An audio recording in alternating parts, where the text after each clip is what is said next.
Bom, senhores, boa noite. Boa noite. A aula de hoje vai ser sobre sequências numéricas, certo?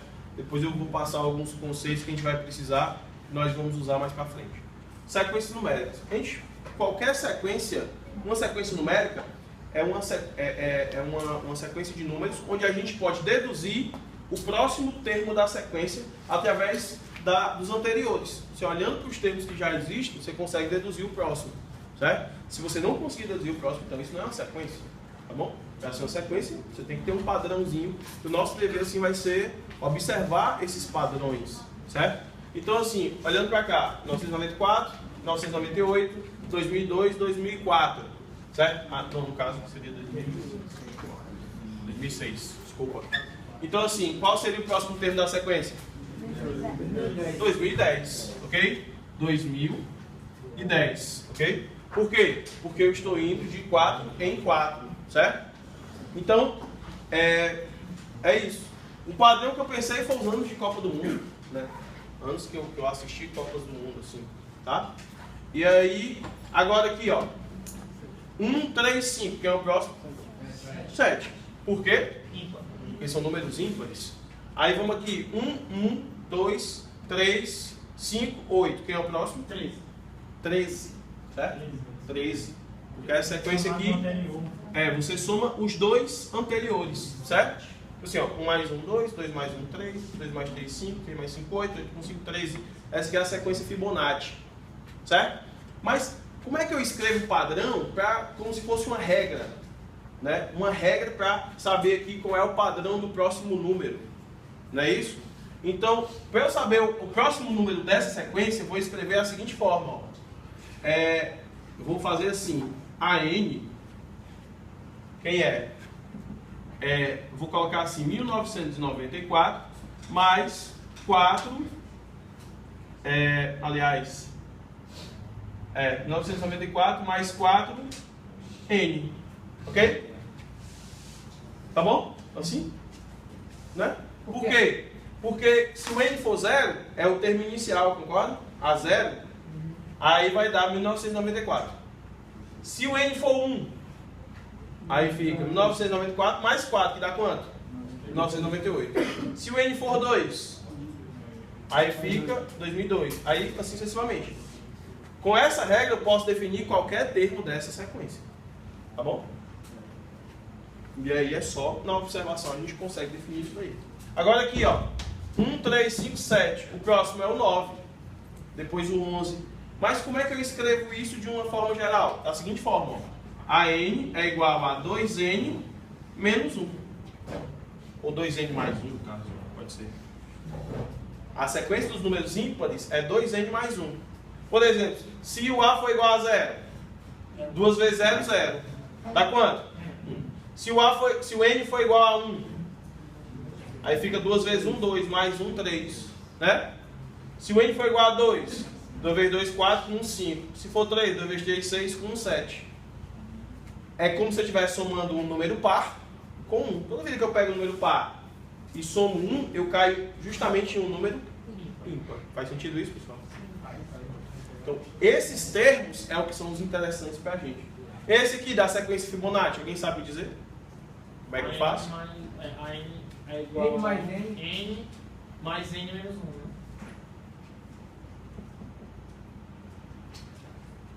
Não é assim? É. O próximo termo é a soma dos seus dois antecessores, né? Então o AN, quem são os antecessores de AN? O AN menos 1 e o AN menos 2. São os dois antecessores de AN, né? AN menos 1 e AN menos 2. Ok? Então é só o próximo termo é sempre a soma dos dois. Então esse cara, esse AN, é o que define a sequência, certo? É o que define a sequência. Esse AN que define a sequência pra gente. E aí nós vamos fazer algumas questões daqui a pouco. E olhando para algumas sequências, a gente vai definir como é que elas são. Só olhando para as sequências. Certo? Só olhando para as sequências. Então, daqui a pouco. Aí eu vou abrir um parêntese aqui para falar algumas coisas. Somatório, certo? Para as pessoas que não conhecem somatório, nós vamos usar bastante o somatório aqui. O que é o somatório? Presta atenção. O somatório é esse símbolozinho aqui. Símbolo, uma letrazinha grega, certo? E ele significa que nós vamos pegar o termo de baixo e somando até chegar ao termo de cima. A regra é essa. Pega o termo de baixo, substitui na incógnita e vai somando, já que é um somatório, até chegar no termo de cima, que é o limite do negócio. Certo? Então, se eu começo do 1 e vou até o n, eu vou... Aí o padrão é o quê? É o próprio termo. Então o que a gente faz? Começa do 1, depois do 1 quem é? 2. Depois 2, 3, até chegar no n. Ok? Quem define o padrão é esse cara. Aqui no caso, o padrão é só o x, era ele mesmo. E agora, quem é o padrão aqui? O inverso de x, né? O inverso de x. Então, o que acontece?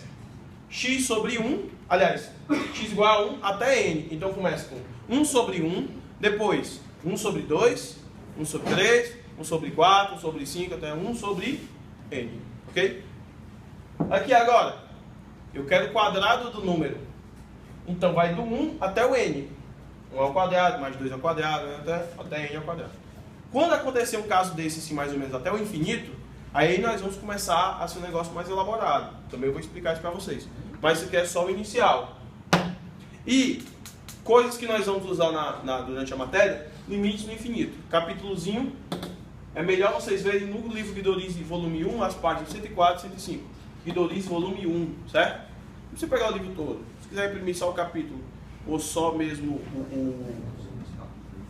as páginas, ou então às vezes a pessoa já tem, porque já fez cálculo instrumental, talvez tenha. Então pode ser que ajude, tá bom? Então pronto. Isso aqui são as sequências numéricas que vocês já conhecem. Agora a gente vai saber quando é que uma série ela é convergente, quando é que ela é divergente, e o que nós vamos fazer para identificar isso. Certo? Então prestem atenção, senhores. Ó, a n, uma sequência crescente. Se a n for limitada superiormente, então a n é convergente.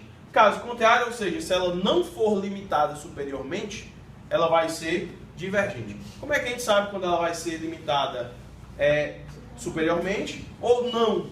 Né? Ou não. Aí eu quero que vocês lembrem do negocinho que vocês viram no cálculo aplicado, chamado integrais impróprias. Certo? Integrais impróprias é quando eu tenho a integral, onde a variação é até o infinito. Tá bom?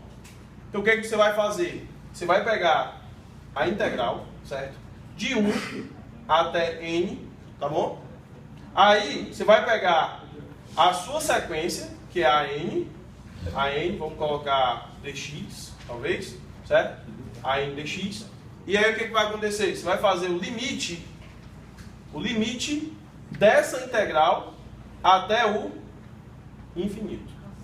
Você pega a sequência, certo? O termo da sequência, o termo geral da sequência, e aí faz a integralzinha dela, depois calcula o limite até o infinito. Daqui eu tenho duas possibilidades, né? Pode ser que dê um valor real, né? Pertencente aos reais, ou pode ser que dê uma coisa meio que imprópria, mais ou menos infinito. Se der um valor real, significa que ela é limitada superiormente, ou seja, ela vai ser o quê? Convergente. Então vou colocar aqui um Czinho. Se der mais ou menos infinito, quer dizer que ela não é limitada superiormente, então ela vai ser divergente. Certo? Para a gente resolver isso, nós vamos ter que usar integrais impróprias. Ok? Agora vamos já fazer uns exemplos.